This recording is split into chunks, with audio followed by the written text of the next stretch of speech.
cuman seperti ini.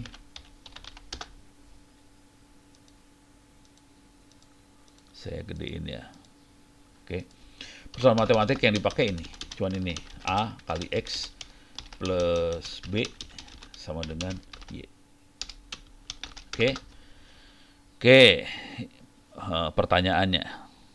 Nanti saya kasih lihat di algoritma seperti neural network ya. Ini persamaannya kayak gini doang ya. Coba silakan panitia, saya pertanyaannya tolong di respons dari floor, tolong ditulis di chat. Pertanyaannya persamaan apakah ini? Silakan ditulis di chat. Persamaan apakah ini? Ini persamaan yang dipakai buat mainan machine learning, AI dan sebagainya. Persamaan cuma kayak gini doang sih. Silakan tulis di chat. Jangan khawatir, ini persamaannya diajarkan pada Anda pada saat Anda kemungkinan besar masih SMA awal atau mungkin SMP sekarang diajarin kayak ginian. Kagak tahu, masa nggak tahu sih? Persamaan apa ini? Halo? Lu nggak bisa, lu gagal lulus. Ya, panitia nyerah lagi masa. Oke, panitia apa jawabannya? Masih belum ada jawaban. Alah, alah, alah, alah. Persamaan apakah ini? Halo, halo, halo, halo. Persamaan apakah ini? Matematika penjumlahan. Pak Eko minta maaf. Oh, ini jawaban dari Flor ya. Jawaban dari Flor ya. Oke, persamaan linear satu variabel. Ya, oke. Sebenarnya ya betul. Pinter rupanya. Gue pikir kagak tahu. Cuman jujur kalau kita main machine learning kita nulisnya kayak gini, tapi X dan Y-nya bukan satu variabel, dia vektor.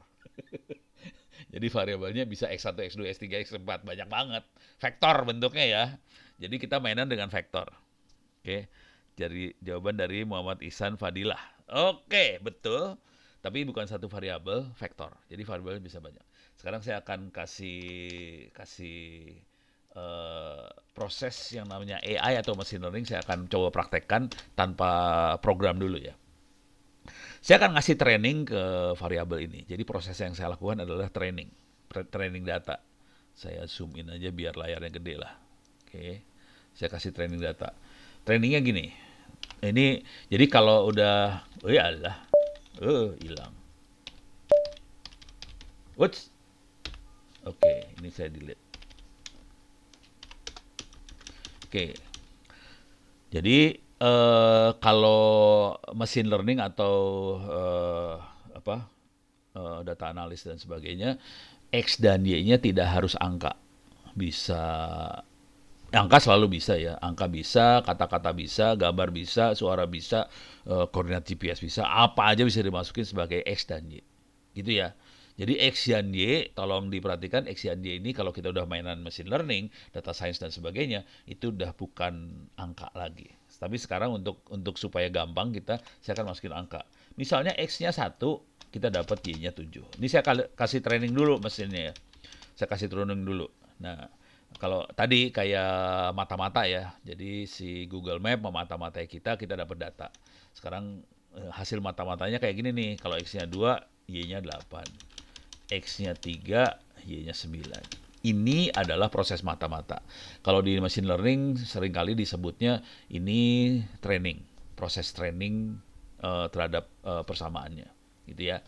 Nah, sekarang pertanyaannya, A-nya berapa, B-nya berapa? Sorry, kok N sih, B. Oke. A-nya berapa, B berapa, silahkan dijawab di chatting. Panitia, MC, dan sebagainya, tolong cek ke ruangannya. A-nya berapa, B berapa? Mas Muhammad Ihsan, Fadilah berapa? Biasanya yang bisa jawab itu pertanyaan bisa tahu dia jawabannya berapa ini. Kalau di dunia SMA, kalau Anda masih SMA, kita bisa menggunakan metode substitusi lah buat dapat A dan B sih sebenarnya. Ini kasih sedikit clue sedikit. A dan B dapat nih, substitusi dapat nih. Halo, halo, halo. A-nya berapa, B berapa? Halo. Susah ya, cuman gini doang. Ini pelajaran SMA banget ini mah. Saya kasih tahu dulu ya. Jadi proses ini namanya training data, yang ini namanya model. Kalau kita main machine learning, ini model. Oke. Belum dapat jawabannya? Halo? Belum dapat? jawabannya? Nggak dapet nih kayaknya. Susah ya? Gampang loh ini. Oke, saya jawab aja lah biar cepet. A-nya 1, B-nya 6. Silahkan dimasukin tuh. Kalau X1, B7, X1 Y7, X2 Y8, dapat A16. Jadi ini model nih. Oke, ini training. Ini hasil mata-mata, kita dapat model. Setelah model kita dapat, kita bisa melakukan dukun. Dukunnya gini kira-kira. Kalau X-nya kita kasih 10, Y-nya berapa? Coba dijawab di chatting. Gampang. Harusnya gampang banget ini mah. Bisa jawab ini mah. Halo, halo, halo. Susah juga ya. Ini susahnya kalau pakai hybrid tuh gini susahnya. Interaksinya jadi tidak menarik. Kalau online, full online lebih menarik sih jujur. Kalau full online langsung pada bereaksi sih biasanya. Dari teman-teman 16. Pintar, betul. 16. Gampang ya. Jadi yang ini namanya forecasting atau dukun. Kita bisa kan soalnya datanya kan cuma 1, 2, 3 X-nya. Kalau 10 berapa? 10 itu dukun karena tidak ada di X. Yang awalnya nggak ada. Tapi karena kita bisa berhasil dapat model, kita bisa melakukan perdukunan. Beres ya? Oke. Sekarang saya akan rubah nih. Kalau angka masih gampang, kita visualisasi di kepala kita masih gampang. Saya ganti angkanya pakai kata-kata, misalnya unsur keren banget. Oke. Y-nya 1 nih. Oh, ada kata-kata seperti itu. Saya kasih kata-kata lagi, misalnya di Purwokerto makanan yang enak apa sih? Getuk ya, getuk Purwokerto. Susah banget sih, enak. 1 lagi. Terus saya kasih data, ini data training yang saya masukin ya. Saya masukin data training. Misalnya saya kasih data training lagi, saya sakit perut banget. 0 nih dapatnya. Terus saya kasih lagi misalnya dia jahat sekali. 0. Jadi saya kasih data training 4 biji nih. Unsur keren banget 1. Getuk Purwokerto enak 1. Saya sakit perut banget 0. Dia jahat sekali 0. Sekarang saya masukin, saya nggak akan nanya A dan B-nya ya. Soalnya kalau udah kayak gini A dan B-nya bingung. Oke. Nah, sekarang saya akan kasih pertanyaan kayak gini. Kalau ada kata-kata misalnya, kata-katanya gini, Bank X dijebol hacker. Kira-kira Y-nya apa? Y-nya berapa? Gitu. Silakan panitia atau MC tulis dengan kata-kata Bank X dijebol hacker, saya nggak tahu. No. Keren. Anda sudah bisa bikin model dalam kepalanya. Kalau ada kata-kata seperti ini, berarti Y-nya berapa? Tanpa saya dapetin A dan B, kita dalam kepala kita punya model. Dan itu yang namanya machine learning, dan itu yang dilakukan mesin sebenarnya. Jadi, mesin adalah sebenarnya melakukan statistik. Kalau kira-kira kata-katanya seperti ini, dapat Y berapa? 1 dan 0 bisa kita ganti ya sebenarnya. 1 bisa kita ganti dengan kata-kata positif misalnya. Jadi di sini saya bisa ganti di sini kan.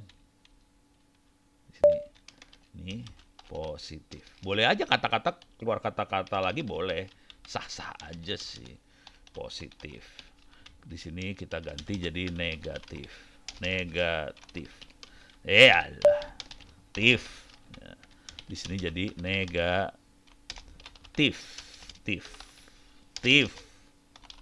Ya gitulah maksudnya. Di sini jadi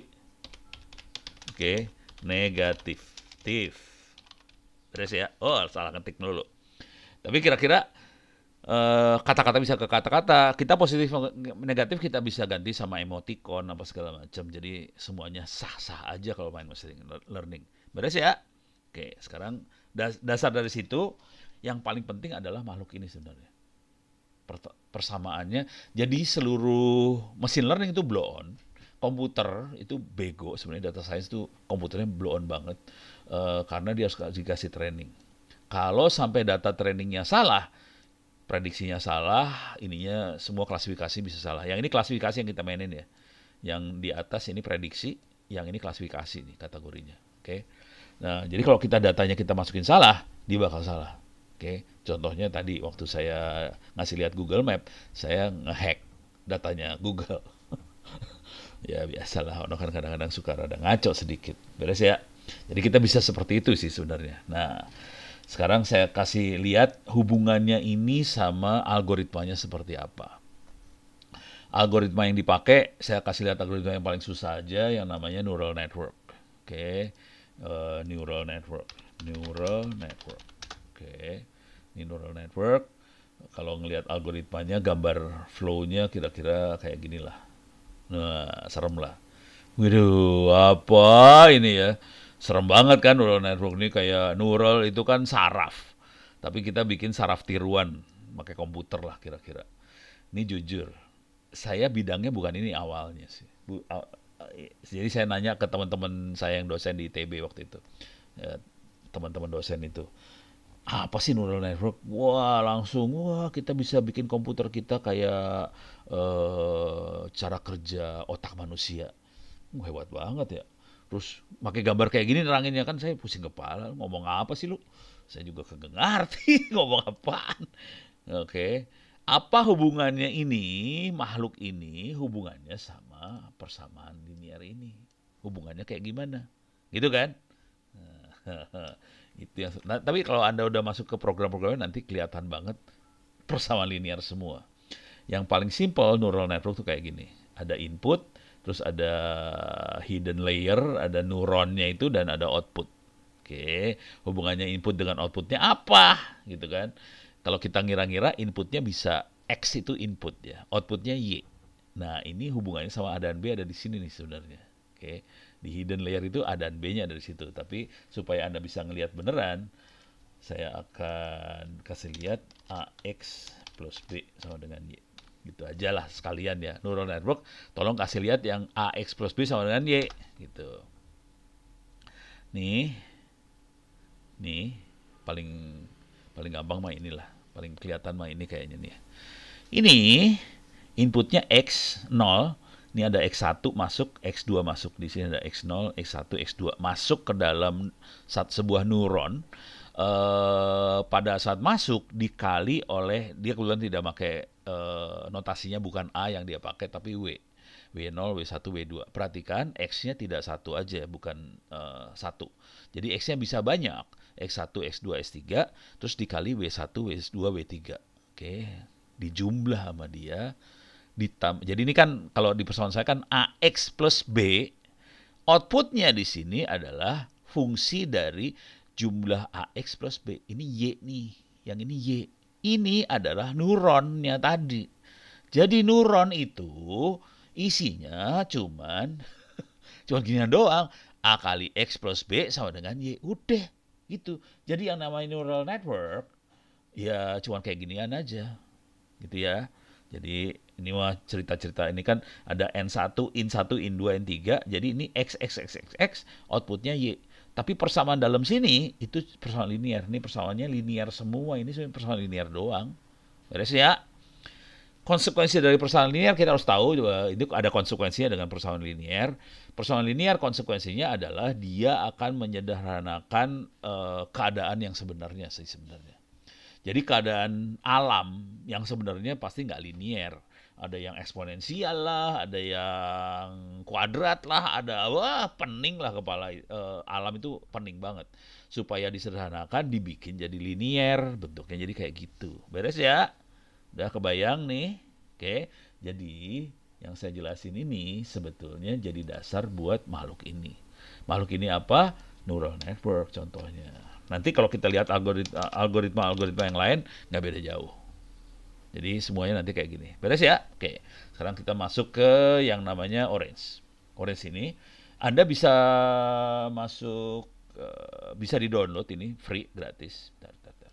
Masuk ke all aja biar kelihatan. Ini ada, saya masuk ke menu download. Oke, jadi kalau masih pakai Windows bisa, masih pakai kalau yang cukup kaya pakai Mac OS bisa, kayak saya yang nggak kaya-kaya amat makainya Linux bisa juga. Jadi Anda semua sistem operasi bisa jalan dan asal tahu si Orange ini dikembangkannya bukan sama jurusan informatika, bukan jurusan elektro, Orange ini dikembangkannya sama kedokteran. Seru ya. Karena dokter ini butuh banget statistik. Jadi ternyata kedokteran itu main statistik banget dan mereka butuh melakukan machine learning, data mining segala macam dari terutama buat ini buat urusan kesehatan ya, dunia kesehatan mereka sangat main statistik banget.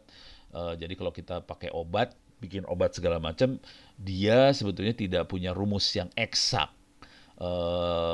Rumusnya seperti ini nanti hasilnya kayak gimana, dia berdasarkan statistik semua mainannya. Jadi dia butuh banget software-software seperti ini buat melakukan prediksi, klasifikasi, dan sebagainya. Contoh paling sederhana adalah bagaimana kita mendeteksi virus COVID misalnya. Oke, jadi dia ngelihat gambar-gambar, kemudian dia analisa. Mungkin biar kebayang saya kasih gambar, saya akan jalankan langsung nih ya. Bentar, saya lupa lokasinya dari mana. Locate Orange Canvas. Ini saya pakainya sorry. Oke, saya pakainya Linux. Kalau Anda pakai Windows mungkin nggak akan seperti saya kayak gini. Caranya saya akan cd Anaconda and Orange 3 bit. Oke, clear layar. Di sini ada Orange Canvas. Oke, saya jalanin di situ ya. Kalau pakai Windows nggak kayak gini sih jalannya lebih gampang. Supaya seru aja saya pakai karena saya makanya Linux dan ini Orange-nya dibikinnya rada gila. Ya udah, jalannya rada gila akibatnya. Ini Orange yang saya pakai Orange versi 3.32. Nah, waktu pertama kali masuk Orange tampilannya kira-kira kayak gini. Dari tampilan ini yang paling penting ini sebetulnya example. Kita bisa lihat contoh-contoh di example nanti, contoh program. Dan kalau Anda download Orange apa adanya, kemungkinan besar cuma dapat data, transform, visualize, model, evaluasi, unsupervised. Jadi cuma data sampai unsupervised aja yang kita dapat. Sementara yang bawahnya, image analytic, textable segala macam biasanya nggak dapat. Oke, ini harus diinstal. Biasanya orang-orang abis webinar ini bakal komplain biasanya. Ono Orange yang saya install kok beda banget sama yang Ono punya ya? Ya beda lah, soalnya saya udah tambahin. Jadi cara nambahinnya gampang, nggak susah. Jadi awalnya dulu ya sebelum ditambahin kita punya data, transform, visualize, model, evaluate, unsupervised aja. Nah, yang image, textable, text mining dan sebagainya ini ada lagi banyak di bawah.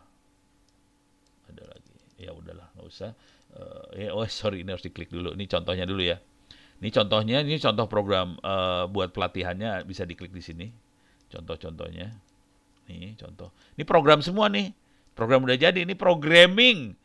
Jangan khawatir, mungkin Anda pernah belajar programming. Programmingnya pakai if, then, else, atau pakai for, while, do, apa segala macam. Ini mah pakai grafik doang. Programmingnya blow on banget. Jadi yang namanya machine learning, AI, data science sebetulnya programmingnya bisa setolol ini sih sebenarnya. Jadi programmingnya asli bego banget, gitu ya. Nanti saya kasih lihat contohnya pelan-pelan. Oke. Ini saya tutup aja. Saya kasih lihat sebelum Anda semua komplain nanti waktu nginstall. Saya kasih lihat gimana caranya nambahnya image analytic, textable, sama text mining. Masuk ke option, add-ons. Oke. Cuman ini text miningnya punya masalah, dia ada yang kurang ini sebenarnya.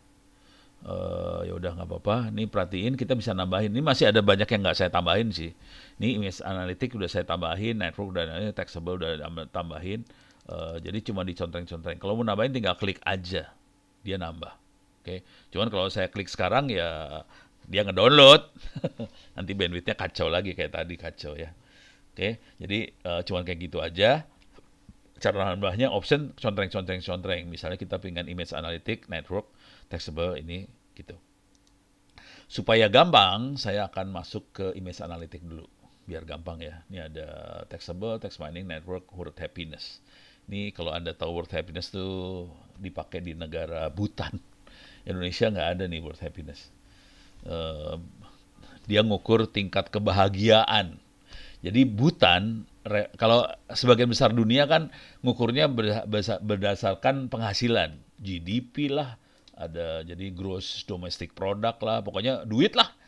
Sangat ini banget ya, sangat apa sih, berhala banget ya yang diukur dengan duit. Kalau di Butan ukuran keberhasilan dengan cara tingkat kebahagiaannya kayak gimana. Nah, ini Butan banget nih yang lucu. Tapi biar kita visualisasinya gampang, saya akan melakukan klasifikasi gambar. Oke, contoh aplikasi yang paling gampang adalah bagaimana kita memisahkan virus COVID dengan virus flu, virus-virus yang lain. Gimana caranya? Jadi orang-orang itu kan ngelihat mikroskop, terus dari mikroskop itu dia bisa misahin. Oh ini COVID, ini apa segala macam. Jadi di sini ada image analytic, kita bisa import image. Oke. Oops, di sini belum ada gambar. Oh, wala. Oke, coba. Ini gambarnya belum ada, kebetulan banget belum ada di sini.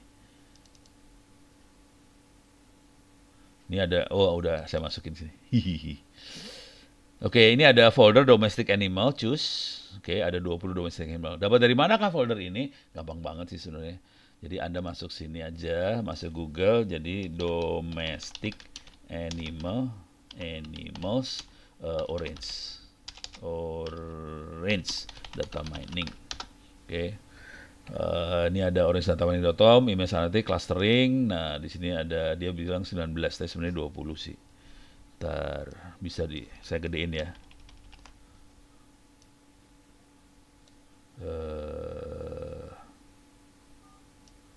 Gambarnya bisa nah ini dia. Klik aja nanti dikasih URL tempat gambar itu ada di mana. Oke. Nah, ini udah masuk. Reload. Oke, sekarang saya masuk sini. Jadi gambarnya udah masuk.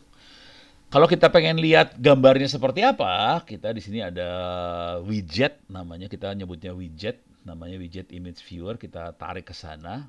Ini lagi programming ya. Jadi programming sekarang tidak usah ngetik if apa, kagak usah, tinggal digeret aja widgetnya, digeret ke sana, kita sambungin ini programming. Oh, cuma gini doang programming. Jadi terus kita bisa lihat, oh oke, ini gambar-gambar yang kita punya ada kuda, ada nggak tahu foal itu apa, nggak tahu, ada biri-biri, ada sapi, ada bebek, ada kalkun, ada yang lucu, ada bebek kecil, ada rabbit, kelinci yang lucu, ada kucing yang lucu segala macam. Tugas kita adalah melakukan klasifikasi. Siapa termasuk keluarga yang mana gitu. Jadi contoh, ini kakinya 4, ini kakinya 2, ada sayap, ada ini nggak satu keluarga jelas. Ini keluarganya jauh banget nih, 2 makhluk ini. Yang ini dia bingung, soalnya dia lagi duduk, kakinya nggak gitu kelihatan. Oke, kalau kita sebagai manusia gampang buat mengklasifikasi ini. Bayangkan ini mesin. Oke, untuk klasifikasi ini kalau nggak ada informasi seru nih. Coba kita lihat informasi seperti apa yang ada. Kita masuk ke bagian data ini, saya masukin data table. Ini saya geser gini biar rada enak ngeliatnya ya. Nih saya sambungin, kita lihat tabelnya seperti apa yang ada. Jadi tabelnya cuma seperti ini aja.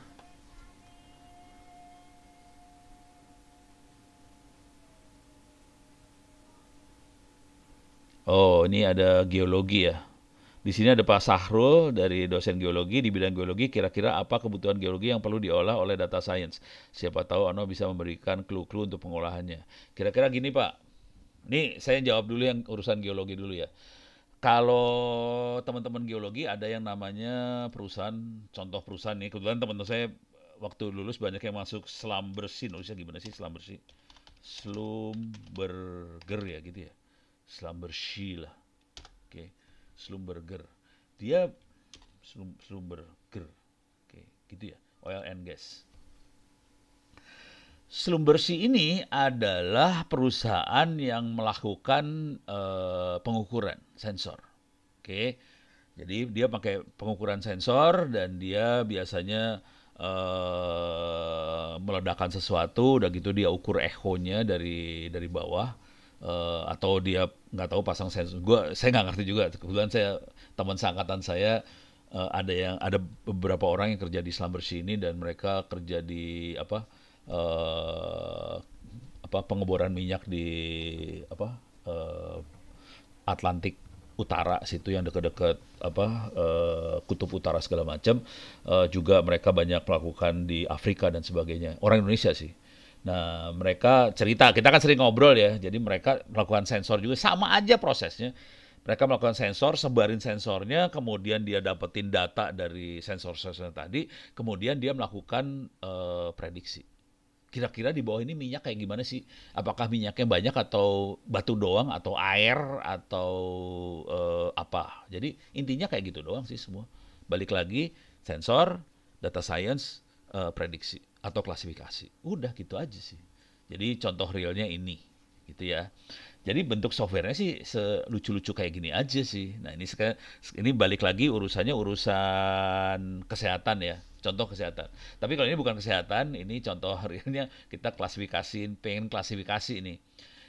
Bayangkan data yang kita punya cuma kayak gini aja. Nama file, kit PDG, gus PDG, cat PDG, horse PDG, lamb PDG, rabbit PDG, cow PDG. Ini nama file. Nggak ada informasi. Ini keluarga siapa, kagak ada informasinya. Kemudian size itu besarnya file, kilobyte. Width sama height itu pixel. Nggak ada lagi nggak ada informasi sekali. Ini punya siapa, hubungannya apa. Nggak ada informasi tadi. Bagaimana caranya kita bisa melakukan klasifikasi tadi. Oke, nah ini udah mulai masuk dunia perdukunan tadi ya. Klasifikasi, forecasting, ini masuk dunia-dunia perdukunan tadi. Sekarang saya akan coba lakukan. Oke.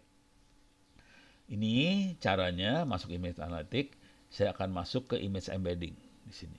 Nah, image embedding di sini ada Google Inception V3. Oke. Tujuannya Google Inception. Jadi kalau harus ngerti dulu proses melakukan klasifikasi hewan tadi ya. Kan kalau kita sebagai manusia, saya masuk ke image viewer lagi lah. Cara kita mengklasifikasikan hewan kan pakai mata manusia, terus kita lihat ini kakinya berapa. Kita cari dong yang kakinya 4, kita jadiin 1. Ini ada sayapnya enggak? Yang punya sayap kita jadiin 1. Itu sebagai manusia kita gampang ngelihatnya, soalnya pakai mata. Bayangkan ini komputer yang nggak punya mata, terus nggak dikasih tahu, yang cuma tahu namanya doang, kagak tahu ininya kayak gimana. Oke. Hubungannya apa? Kagak tahu lah hubungannya apa makhluk-makhluk ini. Nah, sekarang caranya gimana? Nah, kita masukin ke image embedding. Image embedding ini ada banyak pilihannya sebetulnya. Ada Inception V3, ada SquishNet, ada VGG16, ada Painter, apa segala macam. Kita makainya Google Inception V3. Makhluk apakah itu Google Inception V3? Makhluk ini sih sebenarnya. Google Inception V3. Oke. Kita lihat gambarnya. Nih. Langsung kelihatan. Dia adalah neural network yang dioperasikan oleh Google dan dikasih gratis sama kita buat nganalisa data, gambar, ya data lah apa aja bisa ya. Oke, sekarang saya coba lihat, saya pengen ngasih lihat input output sih sebenarnya. Inputnya apa? Ini cara dia melakukan, mau dapetin fitur dari si gambar, caranya dia pakai kayak gini ya. Ini dia ngasih tahu algoritmanya sih. Tapi kita nggak usah pusing kepala, kita lempar aja supaya dia ngeluarin aja. Tapi kira-kira, nah ini mulai di sini kelihatan nih. Di sini kelihatan nih. Oke. Jadi inputnya adalah bisa pixel 299 kali 299 kali 3. Oke. Outputnya adalah dapetin fitur sebanyak 2048 fitur. Fitur itu adalah kakinya berapa, kepalanya berapa, matanya berapa, sayapnya berapa, ada bulunya enggak, ada rambut enggak, ada buntut enggak, itu namanya fitur. Jadi dia bisa dapetin 2048 fitur. Cuman kalau di dunia yang ini fiturnya enggak kakinya berapa, enggak, fiturnya cuman kode aja. Fitur ini ada berapa, kodenya ada berapa. Fitur itu apa nggak tahu. Pokoknya itu hasil analisanya dia aja. Jadi inputnya 299 kali 299 kali 3, outputnya 2048. Oke. Sekarang kita akan kerjain makhluk ini. Oke. Saya kirim gambarnya ke Google. Cara ngirim gambarnya gimana? Gini doang. Ini saya sambungin ke sini. Udah. Ini perhatiin dia 0%, dia lagi ngirim gambarnya ke Google. Oke. Sekarang dia nunggu 47, 94, 100%. keambil. Oke. Jadi cara ngirimnya cuma gitu doang. Ceklek, kirim, balik. Udah cuma gitu doang, selesai. Udah selesai nih. Google selesai. Selesai analisa gambar itu dan dia ngirimin fiturnya dia. Sekarang coba kita lihat. Datanya sekarang jadi kayak gimana? Bisa kita lihat. Data yang asli kayak gini ya. Cuman image name, dokumen, size, width, height. Kira-kira kayak gitu. Dan ini kita bisa sambungin ke sini. Oke, coba kita lihat. Berubah nih. Dia punya fitur di sini, tambahan fitur. Oke, kita lihat tambahan fiturnya. Banyak banget nih tambahan fiturnya. Oke. Nah, kalau kita sebagai manusia biasa, cara berpikirnya kan gini. Kita akan ngumpulin berdasar, kalau misalnya tadi hewan kan fiturnya cuma misalnya kaki, sayap, buntut, mata, apa gitu ya. Jadi biasanya kita mengkelompokkan si makhluk ini berdasarkan yang fiturnya sama. Contoh, ini saya contoh aja ya. Ini angkanya 0,33, ini 0,36. Deket dong. Ini berarti kayaknya satu kelompok nih, deket banget. 0,33, 0,3, ini ada 0,36, 0,34. Oke. Ini kayaknya satu kelompok nih, kayaknya. Ini ada 0,33 lagi.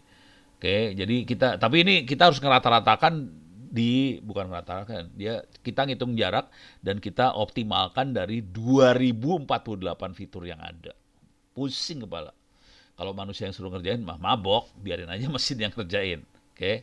Jadi supaya kita bisa dapetin kelompok, kita pakai unsupervised learning. Di sini ada buat ngukur jarak distance. Oke. Jadi cuman kayak gini aja.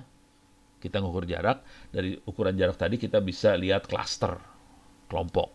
Kelompok cluster itu kelompok ya. Kita bisa lihat cluster. Supaya gampang, saya akan ambil image viewer lagi. Image viewer saya ambil, saya sambungin ke sini. Oke. Sekarang bentuk kelompoknya kayak gini. Oke, image viewernya kayak gini. Oke, sekarang saya akan lihat dua makhluk ini. Nih. Ini tidak manusiawi, bentuknya angka 19, 3 segala macam karena di sini notasinya numerik yang diambil, salah ngambil. Saya akan ambil image name atau image name aja lah. Oke. Nah, mulai kebaca nih ada dog, cat, rabbit, milka, apa segala udah angka. Kalau numerik mah gombal banget sih angka. Kalau size, parah banget. Kan nggak mungkin size. Jadi kita pakainya image name aja biar lebih manusiawi supaya orang bisa baca. Coba kita cek ya sekarang. Coba kelompok yang dua ini. Mirip kan? Walaupun kita sebagai manusia tahu bahwa ini anak ayam, ini anak bebek. Beda. Tapi ya oke, lucu, kuning, oke. Menurut komputer ini kayaknya satu kelompok gitu. Karena komputer kan ada tolol ya. Orang lebih pinter. Jadi dia tahu. Oke, ini kayaknya satu kelompok. Coba kita lihat lagi yang ini ya. Ini oke, ini ayam sama ayam. Kayaknya satu kelompok. Ini kelihatannya satu kelompok juga. Walaupun satu angsa, satu lagi bebek. Beda sih sebenarnya, cuman ini kelihatan satu kelompok. Cuman kalau kita klik yang kelompok satu ini kelihatan, oke, ini burung-burungan semua nih. Oke, ada angsa, ada anak ayam, ada anak bebek, ada gitu deh. Beres ya, semua kakinya dua, semua ada sayapnya. Coba kalau kita lihat yang sebelah sini, oke. Which ini semua dapat salah. Jangan yang sebelah situ berarti salah klik saya. Yang ini aja lah. Ini kelihatan sapi sama sapi. Ini kalau kita lihat, nah ini salah nih dia. Salah prediksi. Ini kan namanya kambing ya, biri-biri atau kambing nggak tahu lah. Ini beda sama sapi kan, kita tahu. Tapi komputer ketipu. Jadi komputer bisa ketipu, jangan khawatir. Kemudian ini kakinya 4 juga. Nah, ini kelihatan. Ini kaki 4 kurus. Ini kaki 4 agak gemuk. Yang ini kurus nih. Oke, kalau kita masuk ke sini, nah ini kecampur antara kurus dan gemuk, tapi kaki 4 semua, kira-kira kayak gitu. Kalau yang ini, kelihatan ini yang lucu-lucu, dipisahin sendiri sama dia. Ada makhluk lucu, pisah. Ini makhluk burung, pisah. Ini makhluk kaki 4 pisah. Jadi langsung bisa kelihatan kelompoknya langsung dari situ. Beres ya? Ini contoh. Oke, sekarang kita lihat lagi machine learning lagi. Saya punya. Kalau ada pertanyaan silahkan loh. kalau ada pertanyaan teman-teman moderator atau panitia, kalau dari di ruangan ada yang pengen nanya, silahkan nitip ke panitia, tulis di chatting ya. Oke, biar saya bisa langsung bereaksi nih. Oke, sekarang saya akan masuk ke data yang seru lagi. Oke, saya masuk ke dataset. Jadi di Orange dia udah punya nyediain beberapa dataset buat belajar. Cuman kalau Anda pengen belajar bisa juga masuk Kaggle. Kaggle. Ini salah satu tempat kita yang main data science, naruh data buat belajar. Bisa masuk kaggle.com. Oke, ini komunitas data science. Mereka biasanya naruh data buat dianalisa segala macam. Misalnya jadi ini untuk semua bidang ya, bukan bidang IT, bukan. Ini ada bisnis, ada apa segala macam. Coba misalnya saya akan masuk Kaggle, saya search. Oh, kayak gitu langsung ya udah. Saya search tadi geologi ya, geologi. Ini ada mineral ore around the world, ada earthquake, ada seismic, jadi mereka udah punya data-data buat kita mainkan sih. Jadi shaking earth. Banyak sih datanya, tinggal kita ada satellite imaginary analysis using Python apa segala macam. Silahkan diobok-obok lah. Data-datanya suka banyak. Ini ada di 90 hari terakhir ada 27 data yang di-upload. Kemudian datasetnya yang small ada 155, medium ada 38, yang large ada 18. Formatnya ada yang CSV, ada yang teks, ada yang gambar. Terus lisensinya ada yang komersial, ada yang non komersial. Bisa pakai Python, pakai R segala macam. Kalau ini tidak pakai apa sih namanya, Orange. Jadi contohnya dia pakai Python atau R. Itu lebih susah sih buat pemula. Saya ngasih buat Orange saja biar gampang buat pemula. Oke, kebayang ya. Jadi ini geologi. Kita bisa masuk lagi misalnya yang seru juga ekonomi misalnya. Ekonomi bahasa Inggris ya. Lebih banyak sih datanya, ada 3.800-an. Kayak gitu. Jadi kalau kita mau nyoba ekonomi juga bisa. Oke, beres ya. Jadi data buat mainan banyak bisa kita ambil. Ini salah satu aja Kaggle contohnya. Walaupun nanti ada yang data spesifik, kadang-kadang ada website lain yang nyimpen gitu. Kayak seringkali saya mainannya cyber security. Datanya kalau yang di sini nggak bagus kalau di Kaggle. Saya harus masuk tempat lain kalau udah mainan yang itu. Oke, ini udah beres, ini beres, ini beres. Oke, sekarang saya coba masuk sini. Oke. Jadi si Orange sendiri juga nyiapin datasets. Kalau Anda mau ngambil datasets dari luar juga silahkan. Kita akan masuk datasetsnya Orange. Oke. Di sini ada banyak datasets, ada online retail, market basket, ada breast. Kalau Anda lihat ini dataset banyaknya kedokteran ya. Soalnya bikin orang kedokteran. Jadi banyak datasetnya kedokteran sih kebanyakan. Ini ada, dan jujur saya nggak ngerti. Karena saya bukan orang kedokteran, saya juga kagak ngerti ini ngomongnya apa. Tapi di sini kita bisa lihat ada biologi, ekonomi, ada arkeologi, ada ekonomi, ada apalah bejibun lah di sini mah. Ada banyak lah. Oke. Kita akan masuk ke data yang kita sama-sama, saya juga nggak ahli-ahli amat, tapi kita udah biasa, ini online retail. Oke, saya akan ambil online retail dulu. Oke. Data table-nya kita bisa lihat. Ini online retail artinya kasir ya, kasir di toko online. Kita bisa lihat ada invoice number, ini ada tanggal berapa, karena dia online, yang mesen bisa dari mana-mana ya. Ini ada United Kingdom, France, Australia, Netherlands, apa segala macam. Terus ada yang beli T-Light holder, mark, card holder. Jadi ada tanggal, negara, terus kita bisa lihat lagi barang apa yang dibeli. Oke, kayaknya ini data nggak ada artinya apa-apa kan? Nah, yang seru dari makhluk ini adalah coba kita bisa bikin arti dari data yang nggak ada artinya tadi. Beres ya? Kalau ini kita kelihatannya, ini apaan? Cuman tanggal, barang yang dibeli apa? Biasa aja kan? Di Alfa, di Indomaret, ya gitu juga. Cuman bayangkan dari sini kita bisa ekstrak apa, informasi apa yang kita bisa ambil dari sini. Oke. Nah, sekarang saya akan rubah datanya. Di sini kita bisa transformasi matriksnya pakai transpose. Saya transpose matriksnya, artinya diputar 90 derajat. Matriksnya saya putar 90 derajat. Saya coba lihat datanya. Oke, ini datanya saya rubah. Jadi saya rubah ini jadi barangnya apa, ada T-light holder, mark, card holder, dan ini tanggal transaksinya. Kita rubah. Kalau tadi kan tanggalnya sebelah huruf Y-nya, tanggal, X-nya adalah barang yang dibeli. Saya rubah sekarang ini jadiin X. Jadi apa ini? Ini Y-nya sih sebenarnya. Kemudian ini pokoknya kira-kira jadi kayak gini. Oke, beres ya. Sekarang saya lihat dari sini. Oke.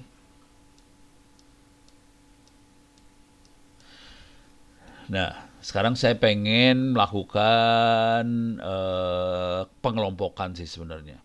Kalau jadi saya lihat lagi di sini lah. Kita logika berpikirnya gini deh. Saya pengen melakukan pengelompokan. Orang yang beli Mac akan beli apa sih? Ini tadi kalau referensinya ke Bukalapak ini tadi ya, Bukalapak. Jadi kalau orang beli server ini, dia akan beli apa sih selain itu supaya saya bisa dapetin duit lebih banyak. Jadi kalau dia beli server dia akan beli apa juga gitu. Jadi ini caranya kira-kira kayak gitu nih. Jadi kalau dia beli Mac dia akan beli apa?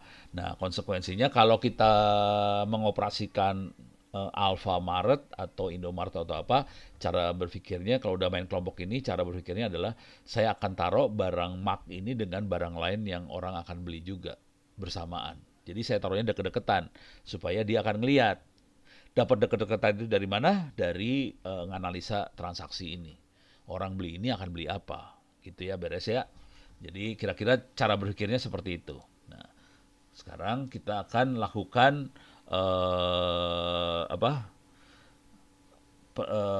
namanya unsupervised learning. Kita akan hitung jarak di sini.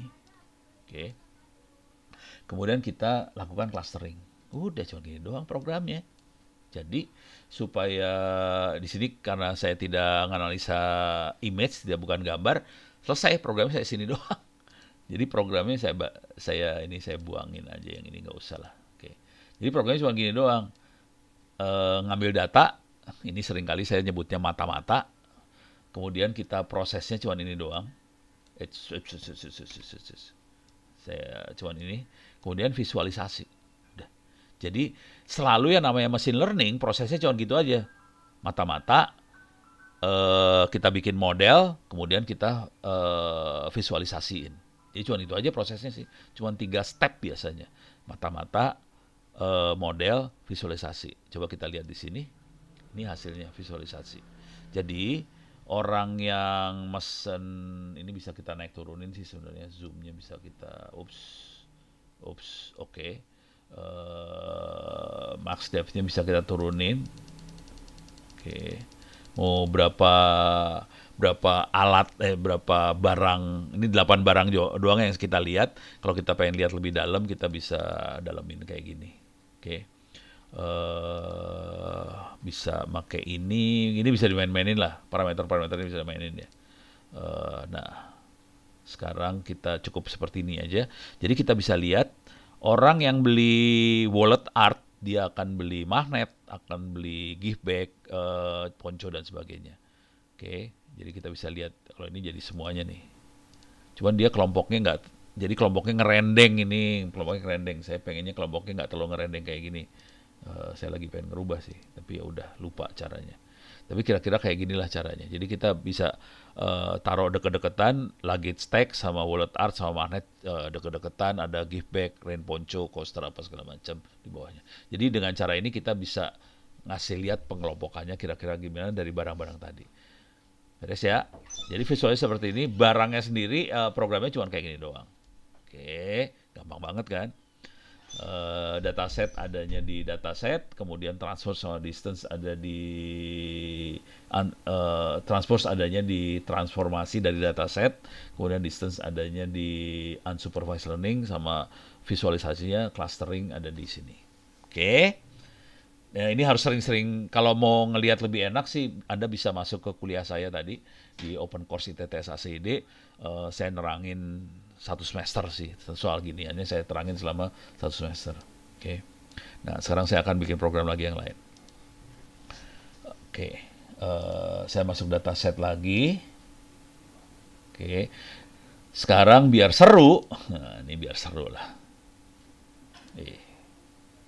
Oke, biar seru.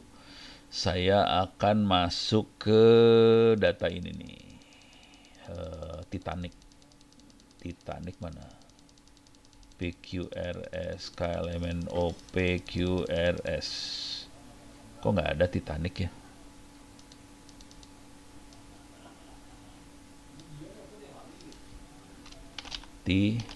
Ada nih, Titanic. Oke, saya akan pakai Titanic ya, datasetnya Titanic.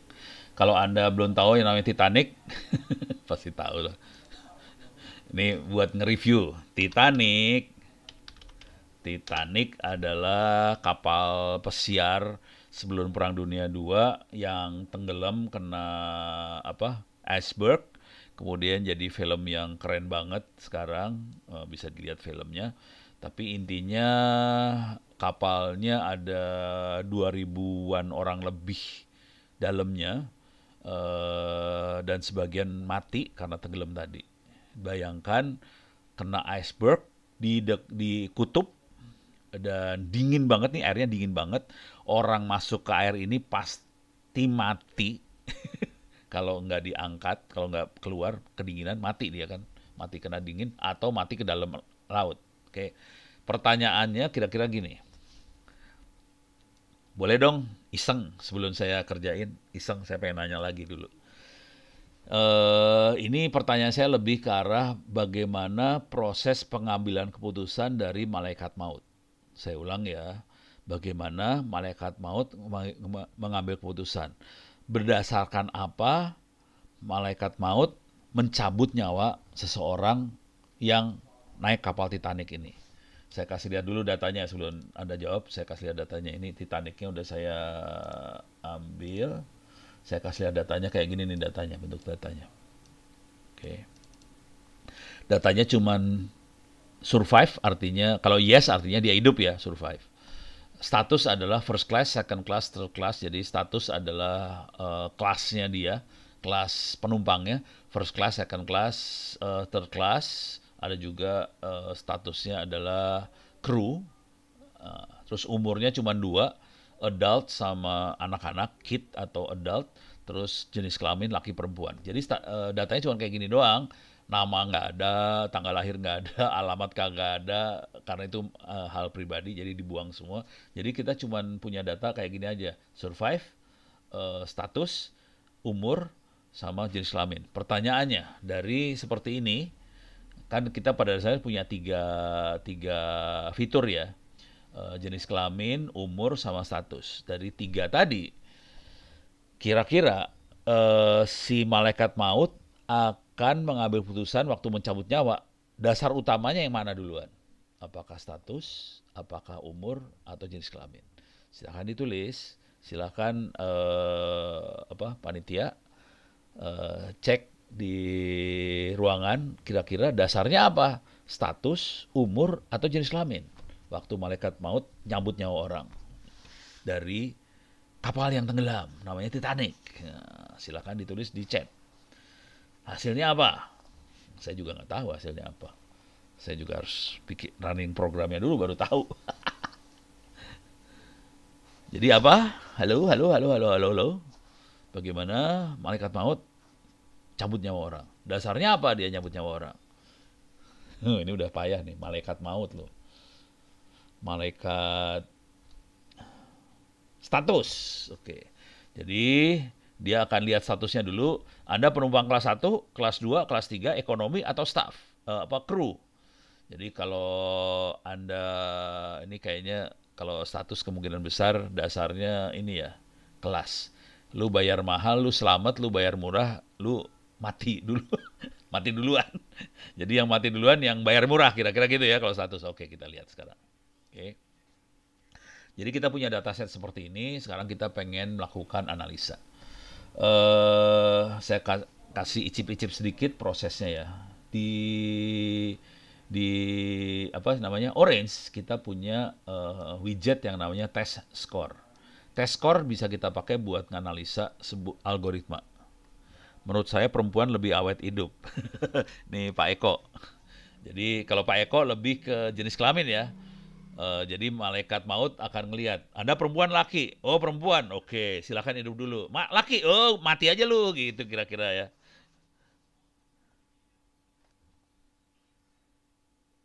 Ini pertanyaannya, apakah penggunaan software Orange bisa membedakan jenis sampah, bahan plastik, organik, bahan lainnya? Jadi intinya gini Pak, Orange itu input data, input datanya tergantung input data kita ya. Jadi input datanya berupa file Excel, oke, bisa berbentuk gambar, bisa suara, bisa apa segala macam. Cuman dia nggak punya sensor. Jadi sensornya harus sesuatu yang bisa masuk komputer. Jadi tulisan, angka, gambar, pokoknya sesuatu yang bisa jadi binary 1010. Oke. Apakah bisa sensornya membedakan plastik, organik, bahan lain? Ya tergantung sensornya. Nanti jadi si Orange ini tergantung sensor banget. Jadi kalau nanti ada sensor yang bisa tahu ini plastik, organik atau bahan sampah jenis sampah lain, ya udah Orange-nya bisa tahu itu bahan apa. Oke, si software ini nggak peduli sih sebenarnya si Orange nggak peduli itu apa. Yang penting dia punya tabel isinya data. Cuma itu aja dari data itu nanti kita bisa hubungkan dengan data yang lain. Oke, misalnya urusan persampahan ya. Misalnya urusan persampahan, misalnya gini, ini ada data plastik, organik, metal, apa segala macam. Nanti hubungannya sama waktu buat ngolahnya misalnya. Dari situ kita bisa bikin klasifikasi. Oke, berarti bahan organik lebih gampang diolah atau lebih gampang jadi tanah lagi kayak gitu-gitu. Jadi tapi harus ada sensor lain. Jadi Orange itu nggak bisa berdiri sendiri. Orange harus ada sensornya. Tadi data Titanic itu kan sensornya ada manusia yang bikin ini ya, sensus, nyatet. Oke, si A mati, si B mati, si C mati, si D hidup, si ini umurnya berapa segala macam. Ada orang yang mendata dulu, baru dia masuk. Oke, datanya. Beres ya. Jadi dia butuh sensor. Bisa bisa berbentuk aplikasi, bisa berbentuk IoT, bisa Internet of Things. Jadi ada sensornya sih sebenarnya. Oke. Nah, sekarang kita akan balik lagi ke sini ya, mudah-mudahan udah cuman lumayan kejawab ya. Jadi butuh yang namanya sensor. Sensor itu kalau di dunia elektro namanya Internet of Things kalau sekarang. Zaman dulu namanya sensor, sekarang namanya Internet of Things. Nah, ini kita pengen ngetes nih. Kita punya dataset, algoritma apa yang bagus yang dipakai untuk analisa dataset ini. Oke. Nah, algoritma itu namanya model. Di sini ada banyak algoritma, ada tree, ada. Nah, mungkin saya harus kasih tahu dulu ya. Bedanya sama data yang kita lihat ini sama data yang sebelumnya. Ini yang kita lihat, yang sebelum-sebelumnya tadi adalah unsupervised. Datanya unsupervised. Jadi kita tidak ngasih label ke data tadi. Kan tadi kan ada gambar hewan apa segala macam, kita nggak ngasih label. Hewan ini kelompok mana, kita tidak melabel. Kalau yang ini dikasih label nih, labelnya apa? Survive tadi, hidup atau mati itu label. Oke, jadi ini namanya supervised learning karena kita manusia udah ngasih label bahwa dia mati atau hidup tuh supervised. Jadi kita kasih label. Ada data yang tidak dikasih label. Kalau data yang tidak dikasih label namanya unsupervised learning. Jadi kita harus pakai proses unsupervised. Kalau dikasih label, kita pakai model yang ini buat analisanya. Oke. Sekarang kalau model, tantangannya adalah model mana yang bisa ngasih prediksi yang paling bagus, yang errornya paling kecil. Modelnya ada banyak, ada tree, ada random forest, ada neural network kalau pakai neural network, ada naive bias, wah banyak banget lah. Kita pakai model-model ini, cari dulu ntar logistic regression, ada linear regression, ada nggak linear regression? Ini linear regression. Oke. Dengan data yang kita punya, model mana yang bagus yang bisa kita pakai? Ya udah tinggal sambungin aja. Cuman gini doang, buat ngecek mah gini doang. Pokoknya blow on banget deh caranya. Kalau udah tahu mah sakit hati. Kalau Anda pernah melakukan programming pasti sakit hati kayak gini. Ya, cuma gitu doang caranya. Sambungin, nanti kita lihat hasilnya di sini. Alah, salah. Masuk sini. Nih, langsung. Wih, kagak keluar dia. Oh, lagi jalan, pantesan belum keluar. Ini baru 33%, ini lagi kerja keras nih, lagi ngitung dia, dicobain. Yang paling nyebelin yang neural network, soalnya prosesnya lama neural network. Makanya saya biasanya nggak pakai neural network. Dan kalau mau jujur terus terang, udah lama errornya juga kadang-kadang gede sih. Makanya saya lebih seneng pakai algoritma yang lain. Saya tidak terlalu suka pakai neural network sih sebenarnya. Oke. Ini udah 92% selesai. Oke, selesai. Ada satu model yang error nih. Ada tanda stop, artinya ada model yang error. Coba kalau kita lihat kenapa error, saya kasih tahu dulu ya. Sorry, salah. Ini kalau kita lihat, ini Y-nya nih. Yang yes no tuh Y-nya, ini X-nya ya. Status age sama sex ini sumbu X dan X-nya banyak. Ini Y-nya. Hasilnya gimana? Y-nya tuh mati atau hidup. Nah, pilihan di Y-nya itu cuman yes no doang. Cuman 2 pilihan. Konsekuensinya dia bukan persamaan linear. Oke, dia persamaan pilihan. Biasanya pilihan kalau linear tuh kayak gini, kita bisa pakai linear regression kalau persamaannya linear, benar-benar linear. Kalau yang pilihan itu kita biasanya pakai logistic regression. Jadi konsekuensinya kemungkinan besar yang salah adalah yang linear regression. Oke, ini linear regression kemungkinan salah. Coba kita lihat hasilnya. Kita bisa lihat linear regression error. Kita nggak bisa pakai untuk data seperti itu, linear regression nggak bisa kita pakai karena datanya bukan data linear, dia pilihan. Yes, no, pilihan doang. Jadi linear regression nggak bisa dipakai. Yang lain bisa dipakai, tree, random forest, neural network, bias segala macam bisa. Dari semuanya, presisi yang paling baik kita bisa dapat dari tree. Oke, tree-nya menghasilkan 81,6% presisi. Yang lainnya di bawahnya. Random forest sama neural network hampir sama, naive bias sama logistic regression lebih kecil. Oke. Sekarang kita udah tahu tree yang paling bagus, kita buang sisanya. Ini kita buang, remove. Oke, ini remove all. Ini kita remove juga. Oke. Nih, masuk sini. Sekarang kita, jadi ini saya buang lagi, remove. Oke. Jadi kita sudah mata-mata udah dapat. Sekarang kita modeling. Sekarang kita visualisasi. Visualisasi kita akan lihat pohon keputusan dari tree viewer adalah lihat pohon. Cuman ini kan kita lihat pohon keputusan dari malaikat maut ya. Waktu ngambil nyawa. Udah cuma gini doang. Ini programnya cuma gini doang. Selesai. Jadi perhatiin baik-baik. Langkah pertama adalah mata-mata, bikin model, kita lihat visualisasi hasil. Jadi kalau kita main data science biasanya gitu prosesnya. Mata-mata, model, visualisasi. Mata-mata, model, visualisasi. Nah, kita lihat visualnya, oke. Supaya seru, depth-nya saya bikin 2 level dulu yang gampang.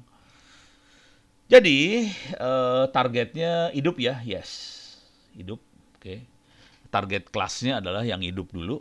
Nah, kita lihat di sini kelihatan banget, ini udah kelihatan banget. Jadi, jujur, malaikat maut sesuai dengan sarannya dari Pak Eko, malaikat maut waktu mencabut nyawa dia ngelihat jenis kelamin dulu. Anda perempuan atau laki. Jadi, kalau Anda perempuan, kemungkinan besar Anda bisa hidup, kalau laki Anda dimatiin. Gitu ya. Jadi 32% dari ini sisanya berapa, 72% nih perempuan hidup, sementara yang laki-laki 21,2% yang hidup. Jadi kalau Anda laki-laki, jadi di sebuah kapal yang tenggelam, kalau Anda laki-laki Anda bakal mati. Kalau Anda perempuan, Anda bisa hidup. Jadi kalau Anda mau hidup, caranya pakai rok. Jadi hidup, bentar. Nipu, paling teman-teman kita tipu aja gitu. Garing banget ya. Kira-kira gitu ya. Jadi pertama adalah jenis kelamin, yang kedua yang seru nih. Kalau kita naikin levelnya jadi 3, seru banget di sini. Jadi pertama jenis kelamin, kalau di sisi perempuan yang dilihat yang kedua adalah status. Dia penumpang kelas berapa? Kelas ekonomi atau kelas 1 atau kelas 2 atau kru. Kalau Anda adalah kru kelas 1, kelas 2, 97% Anda bisa hidup. Oke. Kalau Anda kelas 3, kemungkinan besar mati. Jadi perempuan juga belum tentu semua hidup. Jadi perempuan kelas 3 mati duluan juga sama ekonomi. Jadi sebaiknya kalau naik kapal dan kapalnya mau tenggelam, jangan beli kelas ekonomi. Perempuan laki sama aja, mati lu. Jadi sebaiknya beli yang kelas 1, kelas 2. Beres ya.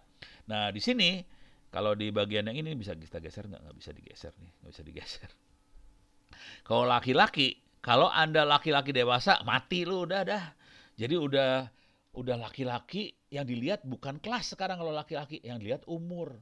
Anda dewasa atau anak. Kalau Anda dewasa, mati. Jadi laki-laki dewasa, apalagi laki-laki dewasa tua kayak Ono, mati aja udah.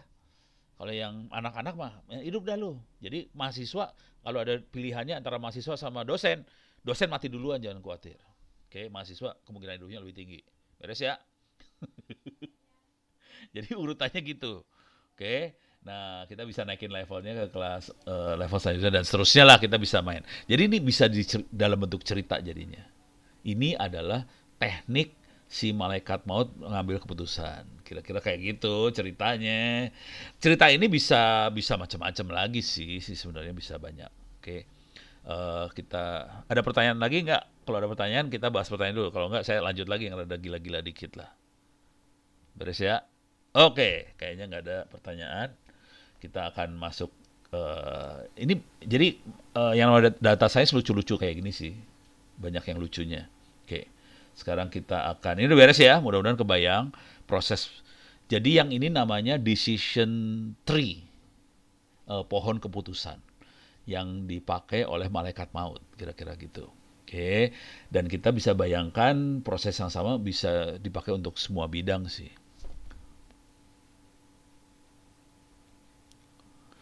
Ini pertanyaan untuk jadi data science profesional yang andal gaji 60 juta tadi, seberapa penting memahami aljabar linear, kalkulus statistik? Atau kalau pemrograman perlu ngerti enggak? Jujur, kalau data science nggak perlu programming. Ya ngerti dikit-dikit programming bisa. Jadi ada dua kerjaan besar, ada 2-3 kerjaan besar lah. Yang satu data science, data scientist, fungsi utamanya adalah menganalisa data. Dia tidak perlu programming sih sebenarnya. Nanti ada yang namanya data engineer, itu biasanya programmer, mereka yang melakukan programming. Oke, data engineer bisa dari anak informatika, anak elektro, pokoknya ngerti-ngerti programming lah. Kalau data science bisa pakai software yang seperti ini, Orange dulu buat nganalisa. Nanti dia bisa minta tolong sama orang data engineer, Mas, tolong programming pakai Python dong supaya bisa analisa data kayak gini. Cuman si data science harus terutama data science itu dibutuhkan terutama buat interpretasi dari hasil analisanya. Ini tadi kan yang saya obrolin kan interpretasi bagaimana malaikat maut mengambil putusan. Nah, ternyata pertama kali dia dasarnya adalah jenis kelamin. Nah, kisah itu data science. Jadi untuk menjadikan sebuah cerita, kisah, itu data science yang ngomong. Cuman waktu ngitung data segala macam, itu data analis yang data engineer yang ngomong. Mudah-mudahan kebayang ya. Ada dua makhluk yang bermain nih sebenarnya, data science sama data engineer. Oke. Jujur data science-nya dukun duitnya lebih gede daripada asisten dukun. Data engineer itu asisten dukun, duitnya lebih kecil, kasihan. Tapi dukunnya nggak bisa jalan kalau nggak ada data engineer sih sebenarnya, gitu. Masalah aljabar linear, kalkulus statistik, jujur nggak kalau pada level ini udah hampir nggak kepake sih sebenarnya. Cuman kita perlu tahu filosofinya aja. Kita tidak perlu tahu sampai detail-detailnya dari statistik. Misalnya error berapa udah. Ya, kita tahu ada error, tapi ada root mean square, ada mean square, ada apa, udah nggak perlu tahu banget kayak gituan sih. Cuman tahu-tahu dikit-dikit aja lah. Tapi kisah ini yang jadi penting. Jadi data science itu lebih banyak, kalau kita ngelihat data, kita bisa ekstrak informasi apa dari data itu. Itu data science. Oke, jadi dia bisa mengekstrak informasi dari data yang kita lihat. Misalnya tadi geologi. Kan kita bisa dapetin data dari ngeledakin bukan bom lah, kasih petasan kecil terus kita dapat pantulan dari ledakan tadi pakai sensor ya. Nah, dari pantulan tadi, bagaimana dia bisa interpretasi ini jadi apa? Ada berapa minyak, berapa kandungan minyak di bawah, ada kandungan emas apa gitu. Nah, itu orang data science yang harus jago kayak gituan. Dan kadang-kadang seringkali data engineer-nya nggak tahu tuh, nggak ngerti gitu. Beres ya. Contoh lain data science gini dah. Pasti ada semua tahu yang namanya Google Translate. Translate. Ini Google Translate ya. Tahu Google Translate. Kalau udah tahu, kalau udah pernah lihat Google Translate, pasti Anda tahu bahwa Google Translate tidak melakukan terjemahan kata per kata, enggak. Google Translate dia terjemahin per paragraf, kadang-kadang per teks gede yang dia terjemahin. Oke, jadi nggak kata per kata diterjemahin.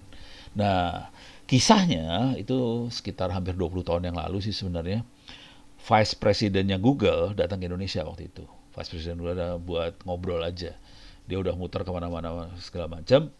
Uh, Juga akhirnya ketemu saya sama teman-teman. Kalau teman-teman yang lain rata-rata kalau ketemu Vice President Google, tahu dong Google orang kaya. Jadi mereka langsung datang nawarin, gue punya program ini, lu mau beli kagak? Jadi kayak gitu, pada dagang banget ke Google.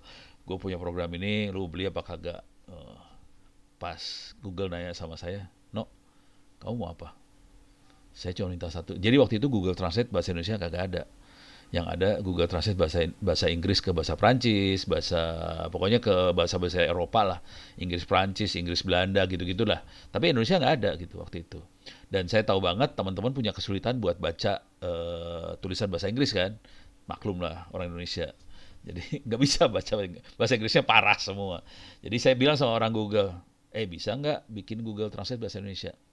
Dia langsung cengar-cengir aja ketawa. Ya itu mah gampang no, sebulan juga jadi. Hah? Serius lu? Sebulan? Terus dia nanya ke saya, bisa nebak nggak programmernya ada berapa? Gitu. Wah, kayaknya timnya gede nih. Saya bilang, enggak, dia bilang. Timnya cuma 2 orang. Serius 2 orang. Terus gimana caranya?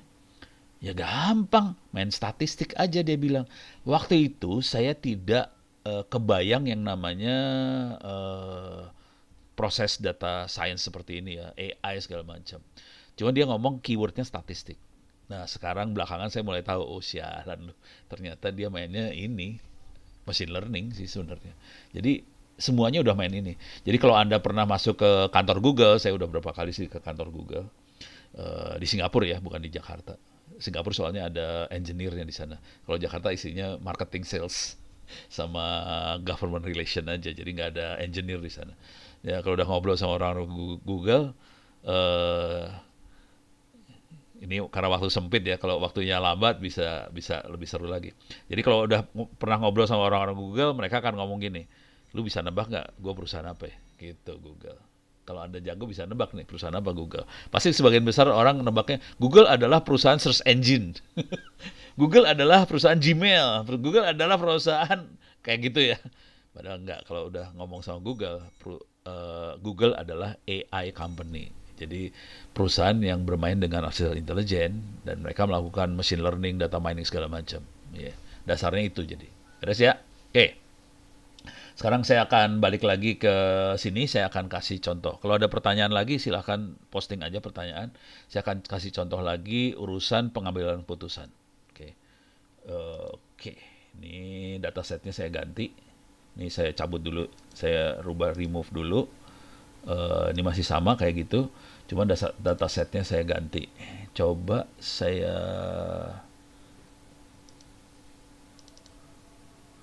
ganti ke car. Ini ada car evaluation. Oke, ini mobil. Coba kita lihat. Ini mobil.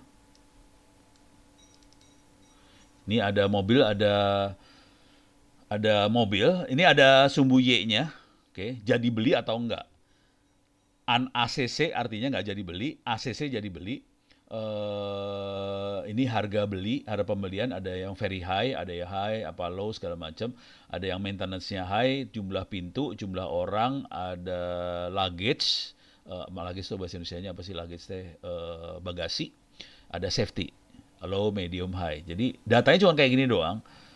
Jadi beli atau enggak, harga tinggi, murah dan sebagainya, maintenance-nya mahal, murah dan sebagainya.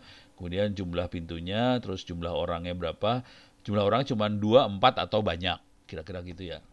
Nah, dari data ini kita pengen prediksi, pengen ngeliat bagaimana caranya customer buat melakukan pilihan. Oke, kalau lihat ini sumbu Y-nya, outputnya, jadi beli atau enggak? An ACC atau ACC, cuma gitu doang sih, outputnya cuma dua. Tuh kan, An ACC atau ACC doang. Oke, cuma dua itu outputnya. Oke, pertanyaannya, bisa nggak? Ini ada 5 variabel ya. Harga beli, maintenance, jumlah pintu, jumlah orang, jumlah bagasi, jumlah safety. Oke, ini waktu 15 menit ya. Stres saya. Kira-kira Anda bisa, coba minta tolonglah panitia, coba tanyakan ke ruangan. Kira-kira orang akan beli berdasarkan variabel yang mana yang utamanya kayak tadi ya, apa sih, malaikat maut. Kalau ini apa? Tolong berpikir bahwa ini datanya data orang bule. Kalau orang Indonesia gampang, orang Indonesia pasti harga. Itu Indonesia tuh harga. Saya kasih tahu dulu, salah, bukan harga. Soalnya ini cara berpikirnya bule.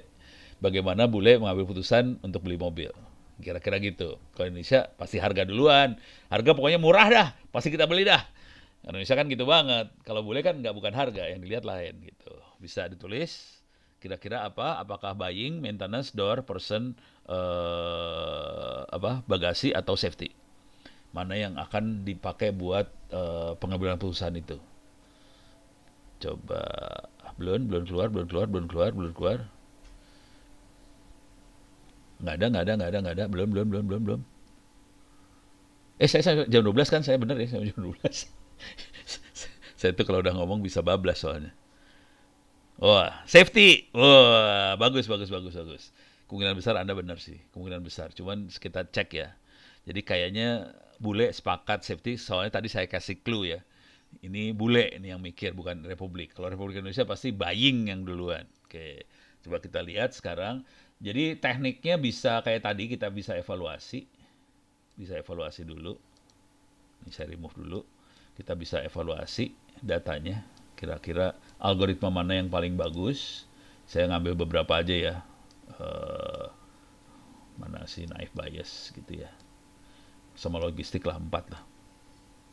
Biasanya logistic regression kita pakai untuk data-data yang sifatnya discrete kayak gitu ya. Yes, no, cuman pilihannya sedikit.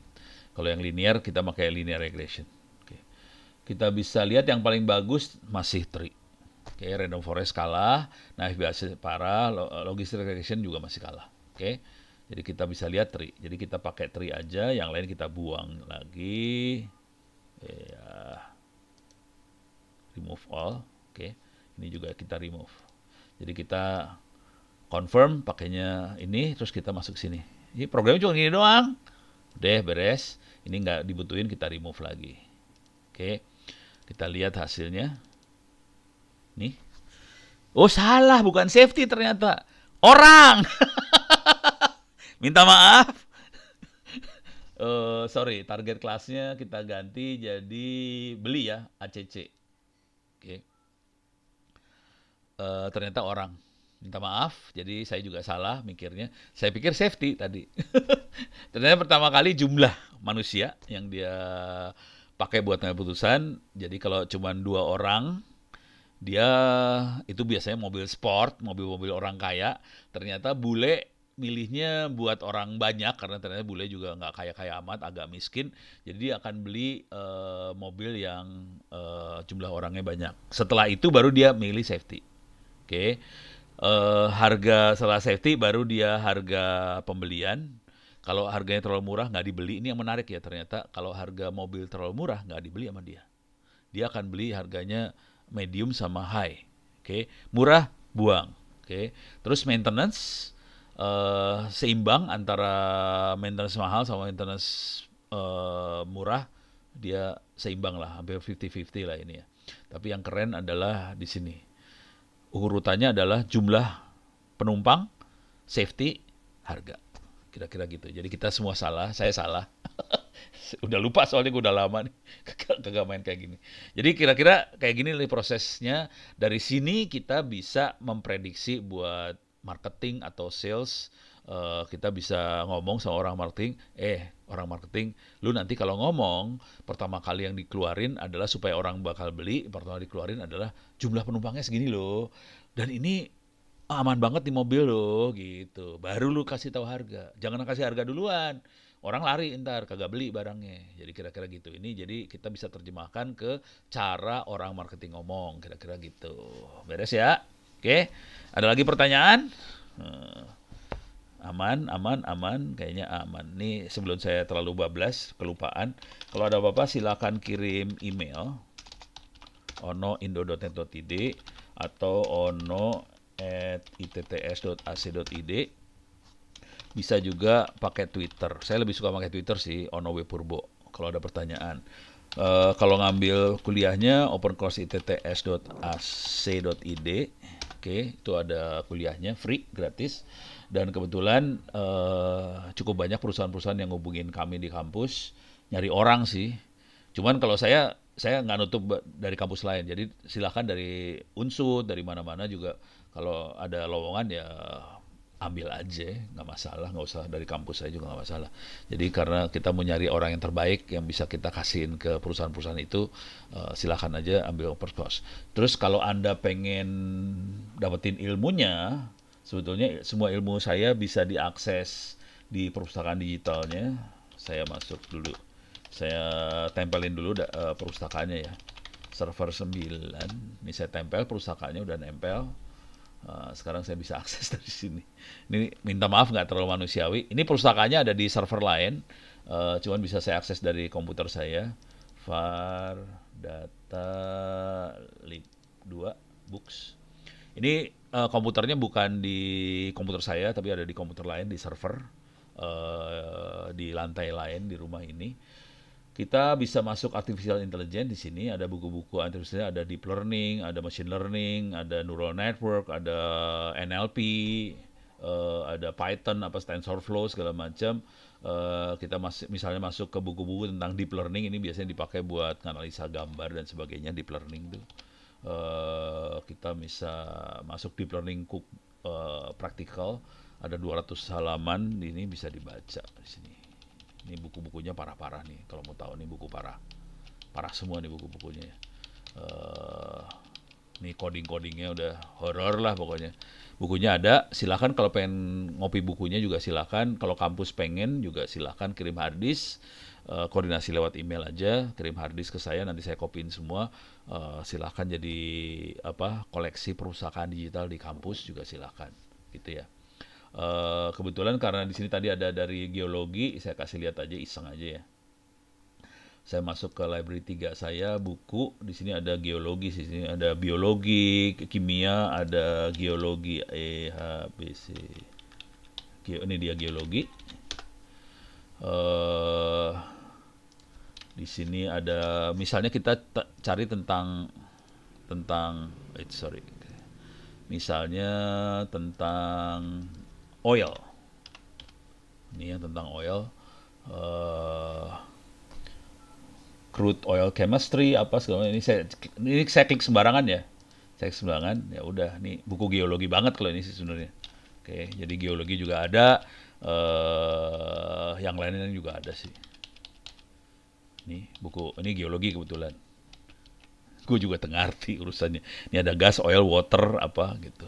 Begitu ceritanya. Oke, jadi bukunya dari semua bidang, buku kedokteran juga ada, kalau mau juga silahkan, buku pertanian juga ada. Jadi hampir semua bidang bukunya ada, cuman kalau Anda ngopi, jangan pernah cerita ke orang bahwa Anda ngopi dari Ono.